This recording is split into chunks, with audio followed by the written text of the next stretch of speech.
Welcome to the Aerospace Advantage podcast. I'm Heather Lucky Penney, your host and a senior fellow at the Mitchell Institute. Here on the Aerospace Advantage, we speak with leaders in the DoD, industry, and other subject matter experts to explore the intersection of strategy, operational concepts, technology, and policy when it comes to air and space power. So, if you like learning about aerospace power, you're in the right place. And to our regular listeners, welcome back. And if it's your first time here, thank you so much for joining us. As a reminder, if you like what you're hearing today, do us a favor and follow our show. Please give us a like and leave a comment so that we can keep charting the trajectories that matter the most to you. This week, it's our honor to host Major General Jonas Wikman, Chief of the Swedish Air Force. Given that Sweden just joined NATO, the time for this conversation couldn't be better. Our air forces have been a strong partner for years, but this new development will tighten the relationship even further. And also joining me for today's conversation is Lieutenant General Dave Deptula. Sir, it's always a pleasure to have you with us. Well, thanks, Heather. You know, when you look at a map and think about current security challenges, Sweden holds a really key position. Closely situated to Russia in Scandinavia, Sweden not only serves as a key power in Europe, but their Arctic position ties directly to our own homeland defense, given northern tier approaches. Now, some of those threats move so fast that we need to ensure we detect them over areas like Sweden, so we have sufficient warning time to vector our response. In addition, Sweden has served shoulder to shoulder with our own airmen in recent years in numerous operations. So with that in context, let's welcome our guest. General, thanks so very much for joining us today. Sir, ma'am, thank you. Thank you for having me. I really appreciate the opportunity to come here to Mitchell Institute and to discuss these important questions in a time that's very special for us in Sweden. Sir, it's a pleasure. General Deptula and I were in Sweden last year to watch some World War I era aircraft fly near Lund. I'll tell you, you have a national treasure in Mikael Carlson, who's one of the world's experts on restoring and flying World War I aircraft. We had the privilege of watching him fly and demonstrate the handling qualities of a Nieuport 28, a French aircraft that was actually the first fighter type that U.S. forces flew in combat. And I have to say, it was amazing to see how nimble and maneuverable and powerful that airplane was.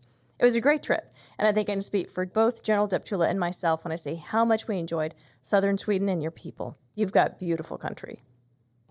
Yeah, that's for sure, Heather. It certainly was a great trip. So, okay, with that, General Wikman, could you help us understand how Sweden views the global security environment today? Is it European-centric? Obviously, it's European-centric, but also, you know, are you looking to grow challenges elsewhere, like China in the Pacific? Yeah, well, I think, of course, geography is important in this case, and the threat in Europe with Russia as the main factor is very much present to us, and the Russian threat is dimensioning threat for our capability development and military thinking. But with that said, I think it's at the same time very obvious to all of us that the challenge is the overall picture, including China and the Pacific, and how the threats and the developments are interconnected. Also, I think us joining NATO, but us also taking a posture to become an important ally and to defend partners and allies, that means that we are shifting our focus also, especially in the Arctic region, where a lot of powers are present. Sir, you just mentioned, obviously, that Sweden has joined NATO, and you've been long aware of the continued threat from Russia. But how has Russia's invasion of Ukraine changed your thinking, both at a leadership level and with your population at large? Oh, there's so many lessons learned the last 2 years for all of us, I think, on every level. The full-scale invasion of Ukraine has certainly given us a better understanding of the threat overall and Russia's ambition and Russia's strategic goals. On a natural level, I think Russia's invasion did align the all levels thinking, you know, from the people, politicians, military thinking about the overall situation. I think that's a big change. Would you mind walking us through the decision to join NATO? I mean, that's a real historic step. Having lectured several times at your Swedish National Defense College, I sensed that Sweden was on a path for this, But could you describe how Russia's aggression led to this step? I think even before the full-scale invasion, our ambition to face threats and challenges together were quite high. So in that regard, you probably is right to saying that we were on the path to the alliance, at least fighting together. And I also think that the aggression did change the calculus. There was a sense of emergency in that, and us realizing what kind of risks and what kind of action Russia would be able to take, and try to change the rule-based order and try to change the smaller states' right to choose their own path. So it did change. And also, I would like to mention Finland's role in this. Sweden and Finland has had a very close cooperation during all time. Finland did take somewhat a lead in the NATO process, and Sweden is very much connected to Finland. So Finland also an important part. So, sir, with that, how will the NATO membership impact your Air Force from a train, organize, and equip perspective? You're already, as we mentioned, very close to most NATO nations, conducting coalition exercises and operations. So what changes will you make now that Sweden is a NATO member? Yeah, I normally say that joining NATO is a small step, but also a giant leap. I think everybody that knows Swedish Air Force and Swedish Armed Forces know that we are interoperable. We have been training and operating together with NATO and partners for a very long time, and that was our intention. So in one way, the step towards NATO is a really short step. On the other hand, we do now have access to the defense planning. We didn't have that before. Finland and Sweden was just a blanked out space in NATO defense plan. That's a huge change. But I think the biggest change for an Air Force like us is the real change. We have had a doctrine to fight, to defend our country alone from Swedish territory. That was the basis of the doctrine. Of course, we hope for other nations to arrive, but we have shaped our air forces to defend ourselves from Swedish territory. And now, assuming another doctrine that is defend Sweden and allied from a position outside Swedish territory, that's a huge change. It's a huge doctrinal change. So it's a small step, but also a giant change. Well, looking at your force more specifically, could you walk us through a tour of Swedish air power? For example, what are some of your major missions and the associated capabilities, and what are your key priorities? Yeah, I think if I want to describe the Swedish Air Force, I would try to explain that we have been shaped now by 210 years of non-alignment, getting ready to, like I said, fight alone to defend Sweden. That means that the Air Force is pretty much set up with a wide range of capabilities. We also have the region. We have the northern part of Sweden connecting close to Russia on land. We have the southeast part of the region connecting to Russia over the Baltic Sea. So we have strived for a complete set of capabilities with air to ground, air to sea, and air to air, of course. So I think it will describe the Air Force overall. Now, I've long admired how Sweden has cultivated and sustained its own aerospace sector. Obviously, Gripen is a very capable aircraft. So too are systems like Saab's GlobalEye. Talk to us about the advantages this indigenous innovation and production means for Sweden as a whole and the Air Force specifically, because not many countries enjoy this kind of position. I think for us, it's been a dual situation there, that the industry has been formed to support the same kind of situation. Again, our Air Forces is formed under the situation of the Russian threat, getting ready to, as a small nation, defend ourselves against Russia. That means that we have never been able to beat them in numbers. We might be par in quality, but so we have to beat them in tactics, and we have to beat them in quick turnarounds, and we have to be there for several sorties. That has formed our tactics, that have formed our dispersed operation that I hope to come back to later during this podcast. And that has formed our needs for equipment aircrafts. So right now the Gripen aircraft and our previous aircraft is very much designed to fit that kind of tactical concept that's unique for us. So that has been, of course, an enabler for that. Now, clearly, Finland joined you also in joining NATO. Norway and Denmark are also key players in the region with similar interests. Could you please talk a bit about your partnerships with your Scandinavian neighbors? Yes, and the cooperation with Finland has been very close and very deep for a long time. We have already prepared a defense plan together with Finland in all domains. So that's really close. But our application for NATO membership did change things in a good way. So after the last 2 years, we have really developed the Nordic air power concept. So the four Nordic air chiefs have more or less decided to develop our capabilities together, form a Nordic air power concept that allows us to act day zero as one air force. So that's a really good development enabled by the Finnish and Swedish NATO membership application. Sir, that's fascinating. A Nordic air power concept allowing you, along with Finland and Norway and Denmark, to operate almost as a single air force. And I think what that shows is not only the unique geopolitical challenges that you face in that region of the world, but really also your climate challenges. I mean, Sweden is a large country with tremendous variance depending on the location.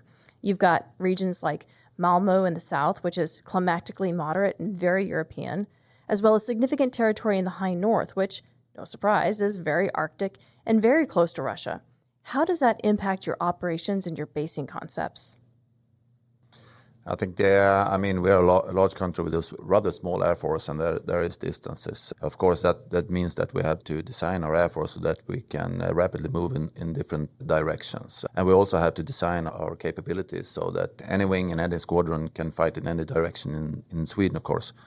And there's, I think, two important aspects to the capability development in Sweden. That is, the first one is how to operate in a sub-Arctic climate. That is a real challenge, and everyone who has tried it knows it. That there is quite challenges to do that.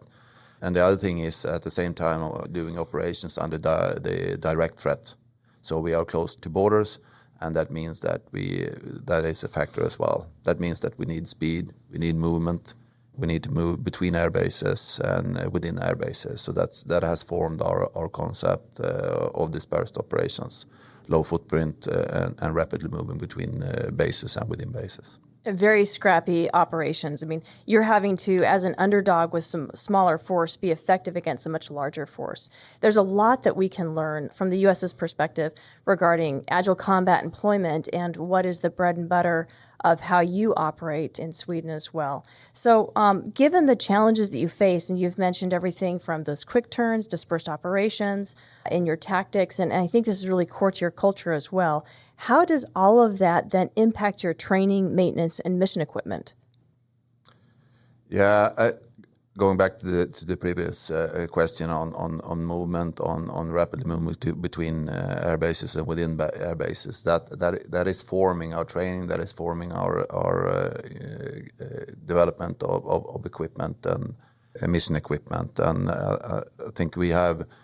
And we have been we have a long history in our way, our tactical concept, which is very much based on dispersed operations, meaning that today most of the equipment and most of the major equipment within our Air Force is directly designed to do that. I grew up as a cold warrior, and one of the things I always admired about the Swedish Air Force was your ability to train and operate across distributed locations, off highways and other unimproved facilities. It's really the model for what the Air Force is now trying to do with what it calls agile combat employment, designed to complicate enemy calculus. Any thoughts and advice on things that we need to be considering in pursuing this approach? Yes, I think all of us are realize the threat and the threat to our bases at home, and that means that we discuss the agile combat employment and dispersed operations a lot. And I think it's very hard to do short term. We have the luxury to have our equipment and our aircraft designed for this. Today we turn around the Gripen aircraft with one officer and 5 conscripts. And that is because the Gripen aircraft is designed in that way. So that's going to be a long-term goal, I think. And designing new equipment, that would be one advice, to put that need on a high priority, developing future equipment. Otherwise, a lot can be done with mindset, as mentioned. I think you have to, and we are striving in that direction every day, to have a mindset on day-to-day operations, peace operation at our home base, to be ready to move. We set up our hangars and our maintenance facilities in containers. So you just close the doors and leave for the next air base. And a lot can be done there. And the third aspect is probably the culture and leadership. In order to have the officer and conscripts, in our case, on dispersed bases, you need to trust. You need to trust people. And you need to get multi-capable airmen. I think is the right direction to go for the US Air Force. Now they are high ambitions in that regard. I think that's what needed to have a spinning wheels dispersed operations.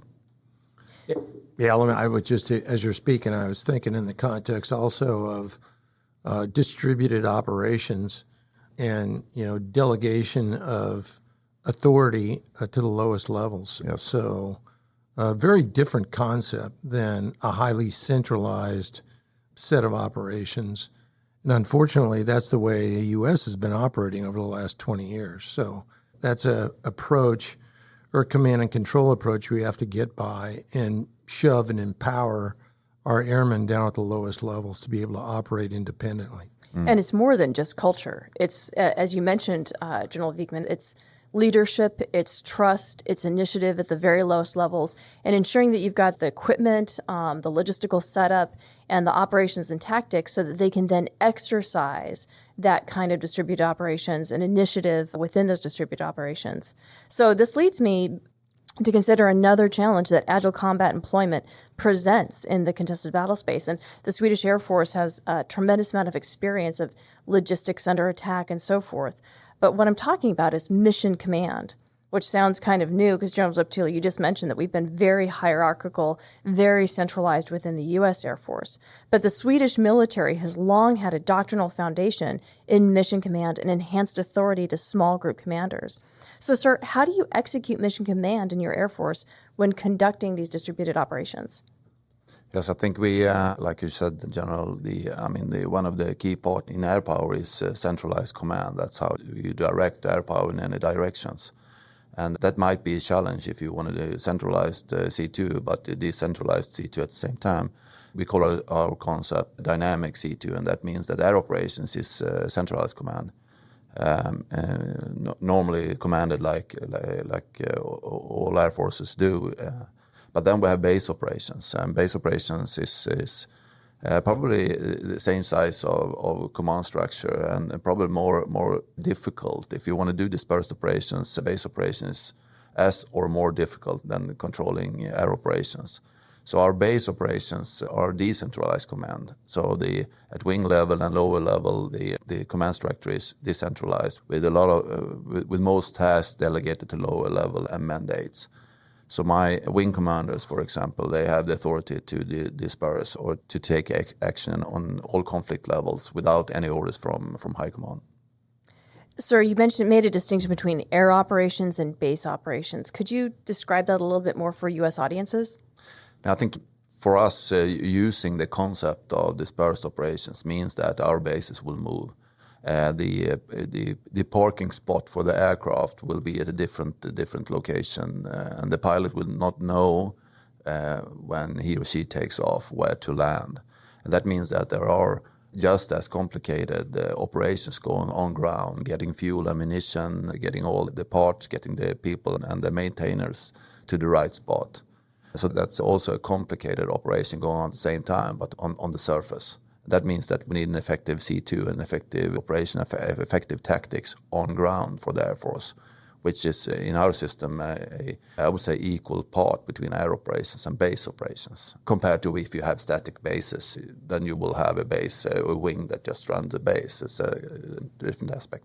Thank you. That's an excellent explanation. And as we have a saying in the U.S., amateurs worry about tactics, professionals worry about logistics. And this is that very problem set of how do you move your logistics around and conduct all of the operations from maintenance and sustainment and the tail that goes there to ensure that you can do those quick turns. And so, as you mentioned, this depends a lot on effective C2. And the U.S. is very focused on information's role in the battle space, right? And that's part of what C2 is. Concepts like Combined Joint All-Domain Command and Control, Advanced Battle Management, and the Department of the Air Force's Battle Network speak to the heart of this emphasis. So what is the Swedish Air Force's view on this vector?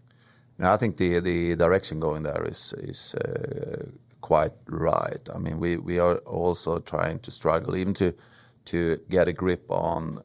To us, it's very obvious that the environment is shifting is very rapidly, both going more innovation and also going high-low.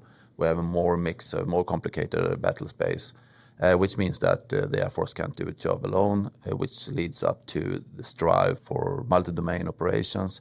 And that also demands the information flow. And I think the U.S. Directions There initiative is something that we will engage in and follow very closely. We have the same set of challenges.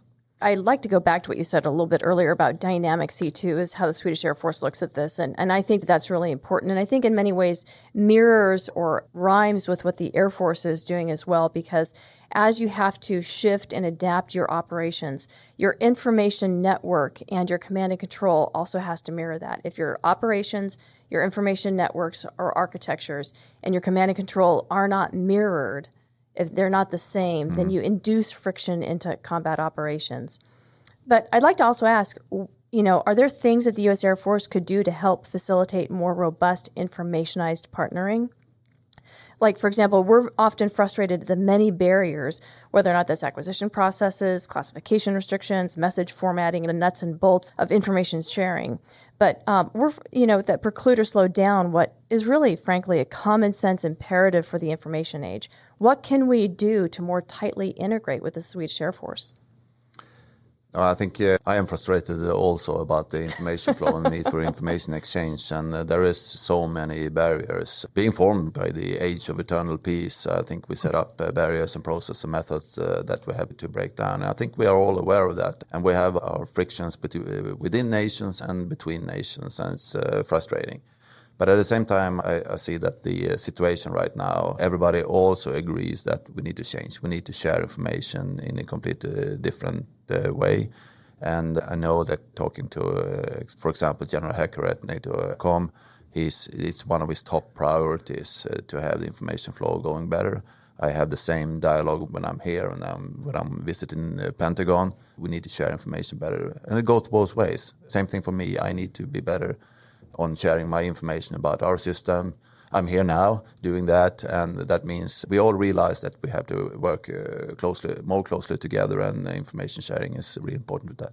Do you think collectively we've learned anything from what's going on in Ukraine about how to share information? Yeah, I think the big driver here is that information sharing is free, and it will increase our capability rapidly. So that is, and we all feel the need to increase our capability. That is the main driver for information sharing. But I think overall the information flow and the innovation when it comes to information flow and how we use information is certainly inspired by Ukraine.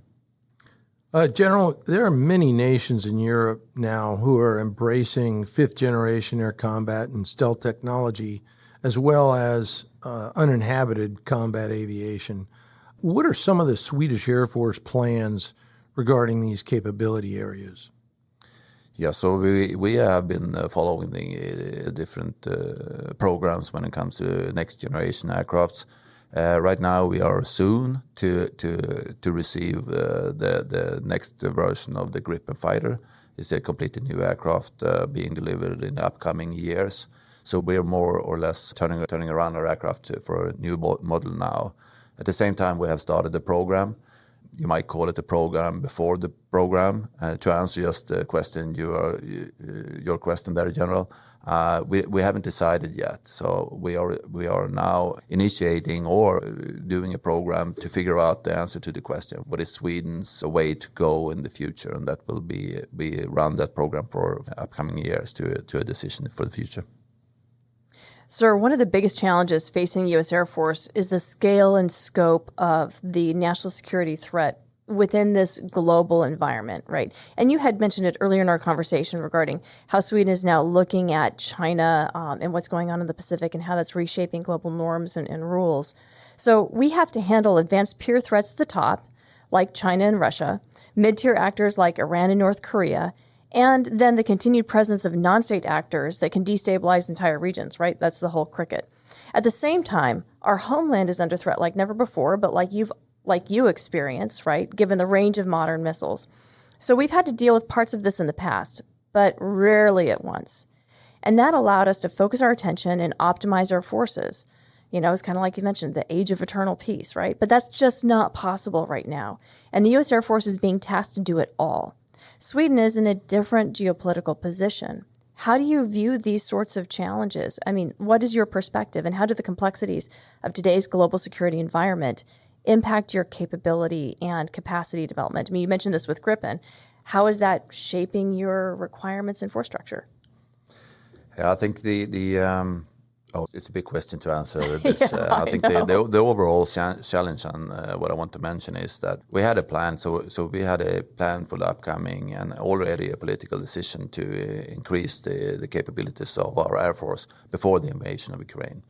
And that meant that we were going full speed ahead when it comes to capability, much like US, I think. And then the full-scale invasion happened. We had to increase our operations.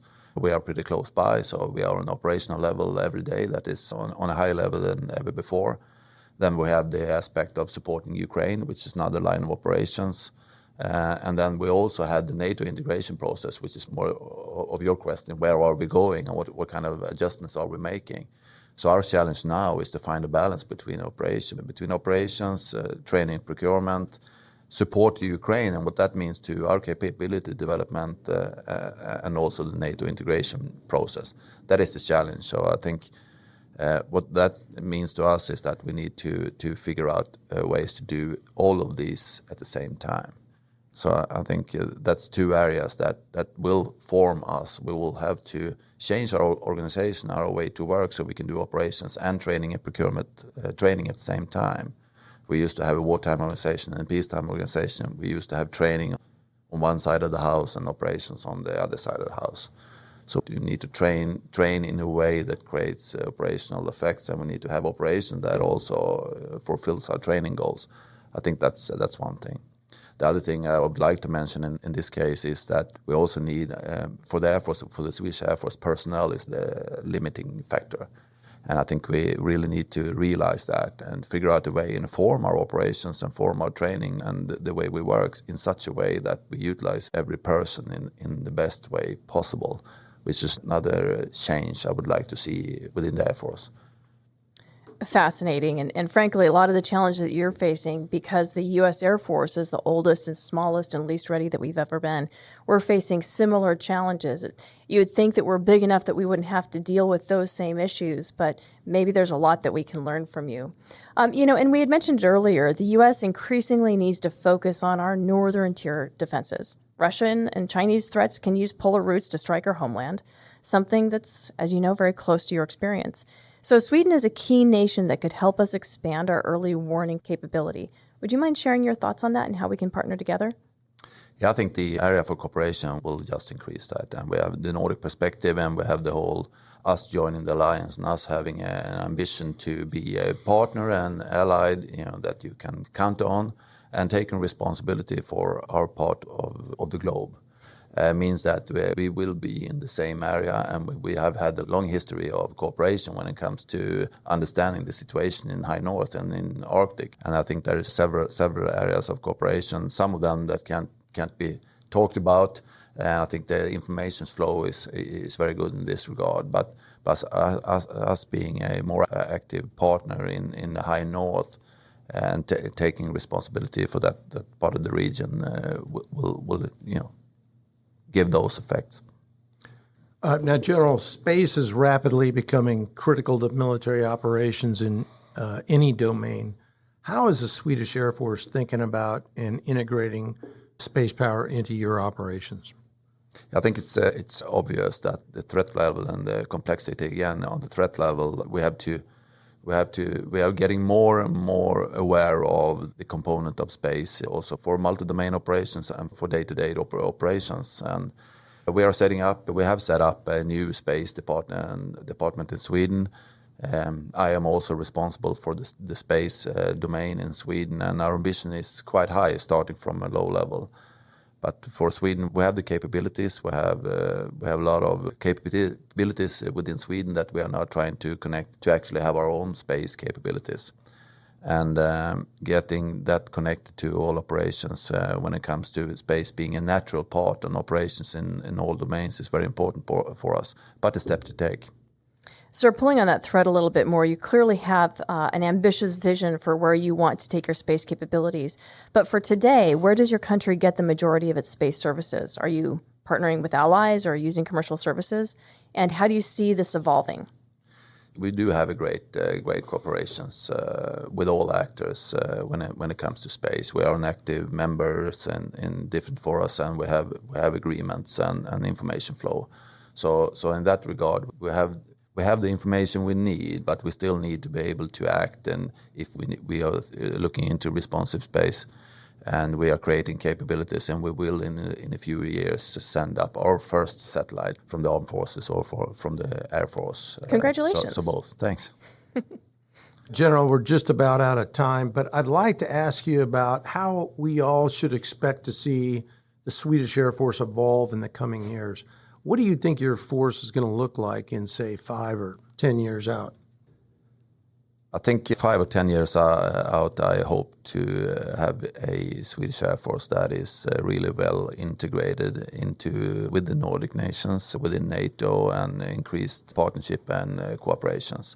That's one of the main paths we are going, and I'm seeing that we will reach different milestones during 5 and 10 years. We need to also adapt to the operational environment. We will increase and continue to increase our capability when it comes to dispersed operations. One shift is also that we are now not only defending ourselves from our territory, like I said before. That means that we also are acquiring deep strike capabilities and the capabilities to be deterrent together with the allied and multi-domain operation. And then we have the organizational changes, setting up the Air Force in a way that we can operate and train it at the same time. That's going to have a lot of effect of us. And last but not least, I think we will see an Air Force that has changed the utilization of our personnel. Again, that's the limiting factors for us, and we will make changes to counter that. Well, I'd just say that's similar in most air forces and militaries around the world. Personnel are the key. People are what make things happen and what really matters. General, unfortunately, we're out of time, but this has been a fantastic conversation, and I can't thank you enough for spending the time with us. So from all of us here at Mitchell Institute, we wish you and your Air Force all the best in your air power and space endeavors. Thanks for being here. Thank you. It was my pleasure. Thank you. Sir, thank you so much. We've long admired the scrappy nature and can-do capabilities and professionalism of the Swedish Air Force. I think there's a lot that we can learn, and we look forward to partnering more in the NATO construct. Thank you very much. With that, I'd like to extend a big thank you to our guests for joining in today's discussion. I'd also like to extend a big thank you to you, our listeners, for your continued support and for tuning into today's show. If you like what you heard today, don't forget to hit that like button and follow or subscribe to the Aerospace Advantage. You can also leave a comment to let us know what you think about our show or areas you would like us to explore further. As always, you can join in on the conversation by following the Mitchell Institute on Twitter, Instagram, Facebook, or LinkedIn, and you can always find us at mitchellaerospacepower.org. Thanks again for joining us, and have a great aerospace power kind of day. See you next time.